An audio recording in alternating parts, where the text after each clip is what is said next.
Adam, thanks very much for being with us on which I'm sure is an incredibly busy day for you today. For someone who doesn't really live in a state where their primary matters, can you explain what it's like in New Hampshire when the presidential candidates come to town, regardless of party? Yeah, it is just like basically the state sport here in New Hampshire. Everyone is plugged in, everyone is engaged, everyone gets involved in some way or another. Now, there are people who stay out of it, but this is very much something that people pay attention to here in New Hampshire. The candidates have been coming here since late 2018, early 2019, building relationships, meeting voters one-on-one, and really trying to get to this position where everyone is today, where they're trying to win. One of the things about the New Hampshire primary that's important that not a lot of people really pick up on, it's a small state, you can get everywhere very quickly, and money doesn't matter here as much as in other states. Because you can get around quickly, there's only one TV station here, and it's not a major media market, so it's small, it's manageable. You can be a candidate coming from nowhere and try and do well here. You take a look at people like Pete Buttigieg and Andrew Yang. Part of the reason they're doing well is they were able to get around on very little and do well in places here like New Hampshire, Brian. How do you think the location of your state relative to Sanders and Warren, do you think they'll split that vote, or how have you seen over the years that impact where New Hampshire voters end up? That is absolutely a theme, Brian. What we call it's the neighboring state advantage. If you are from Maine, Massachusetts, or Vermont, any candidate going back to the 1960s, any candidate, and that starts with then Senator John F. Kennedy, any candidate from a neighboring state has finished no worse than second place here in New Hampshire, and they often win. Senator Sanders, of course, is the defending champion, if you will, here on the Democratic side. So he is expected to do very well. He's probably very likely going to win this on Tuesday. But again, Pete Buttigieg is catching up quickly as sort of the establishment candidate. That's the other dynamic here. Bernie Sanders has a lot of support in that progressive lane. And again, neighboring state candidate. Warren's expected to do well as well. But there are a lot of people here, too, who are looking for a more establishment candidate. And right now, it looks like we're seeing in some of the polling a bit of a stampede right now to Pete Buttigieg. As sort of the hometown guy in the debate tonight, what will your role be, and what do you expect and hope to see? Well, I think you can expect from us, we're going to be asking some questions that relate to New Hampshire a little bit. ABC's bringing us in to bring in some of the flavor of the state to give perspective.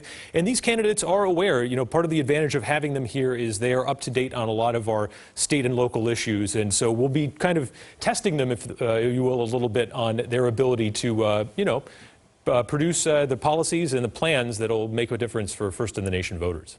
Now, the elephant in the room, not obviously by party designation, but sort of the symbol of what's happened in Iowa, do you think that will have any impact on what happens tonight and for New Hampshire voters? Yeah, the one thing that's been setting up here is a big distinction between the Iowa caucus and the New Hampshire primary. And in some ways, Iowa for a long time has been sort of New Hampshire's partner in defending sort of first-in-the-nation status. We call ourselves the first-in-the-nation voting state. They're the first-in-the-nation caucus state. But some important distinctions that should lead to a smoother night, I say should lead to a smoother night on Tuesday, would be Iowa does things through their party, and it's a caucus, which is kind of a convoluted and complex process, and they added more rules as they were going this time around. They set themselves up in some ways for some of the problems they've seen. New Hampshire is a state-run election. Our Secretary of State, who's been in office for 42 years, really knows how to do these things, and the state runs the election. Everyone in every town votes, and that's another unique thing here in New Hampshire. When I first got here from the West Coast, I was thinking to myself, where's the open space? Where is the county space? Every town in New Hampshire is contiguous. So in every town has a voting central location, a town hall, and there are managers within that town who handle that election. So in some ways it's very decentralized, but they have a lot of practice, 2 centuries plus of doing it here. They know exactly what they're doing. It would be a big surprise, I would say, if we see problems with the vote. Now, that's not to say that it might be very close, and we could be counting late into the night. On a personal note, what is going through your head tonight? How are you getting ready? Are you preparing, getting your game face on for what is certainly a national stage for you? Can you explain what that's like? You know, Brian, I'm trying to treat this just like any old election night that I've covered, even dating back to my days at KDRV there. You know, I learned a lot back in the day covering people like the late Alan Bates, the late Dennis Richardson, who couldn't have been more gracious to a young reporter just learning about the process. And I kind of will draw on that inspiration of, you know, roots. I'm from Ashland, and so I think, you know, I just want to be ready. And part of being in New Hampshire, you kind of get a sense of what's going on with this race. We've been here and in it for so long that we just want to be there and provide some good local perspective. But as far as routines, I'm just doing the same thing I did even dating back to covering election 2004 with you guys back there. All right, well, Adam Sexton, we congratulate you on where you are now, and we're sure you're going to do a great job tonight.